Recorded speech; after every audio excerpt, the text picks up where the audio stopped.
and online at wave102.co.uk. This is the home of Wave 102's Help for Kids in partnership with Overgate. This is Wave 102 News. Good morning, and Angustown is to join with thousands of people across the country to ring in the first day of the London 2012 Olympic Games.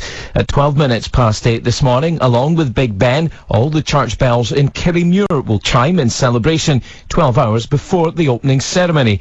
Kirriemuir Heritage Trust Chairman David Orr explains. There'll be special Kirrie bells. We have the original town crier's bell is being brought out for the occasion, so that'll be rung. But the main bells that will be rung will be all the three church bells in the town will signal the event to all the Kirriemarians. Tonight's spectacular ceremony takes place at the main stadium on the Stratford site.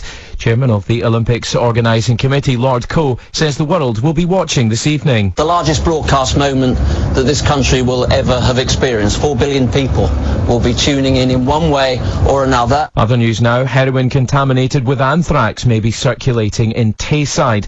The warning from NHS Tayside following a recent case in Lanarkshire. There was a similar outbreak in 2009 in which 14 drug users died. Liz Jones from Dundee says there's no way of telling if heroin's laced with anthrax by just looking at it. Regrettably, we do have another case of anthrax infection in Scotland, and yeah, there's a possibility the source is contaminated heroin. And although we have no reason to believe contaminated heroin is circulating in Tayside at present, we are asking heroin users and their family and friends to be extra vigilant. A woman's been reported missing from her home address in Dundee.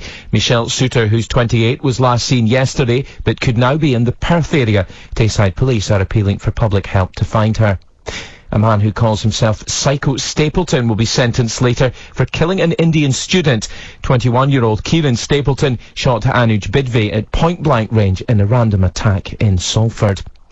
It's hoped a court order will be issued today to remove travellers from an area in Dundee. The travelling community set up camp at the former Scottish Water Grounds almost 2 weeks ago, and site managing agent DTZ have a hearing at the Sheriff Court later. Councillor Fraser McPherson says he's received complaints from locals. There's been considerable concern from residents about the camp that has sprung up at the Riverside Business Park immediately adjacent to Dundee Airport, mainly because the last time this happened we saw a situation where rubbish was blowing across the airport runway, which is quite clearly a safety concern. And Facebook has announced a massive loss in its first set of figures since its controversial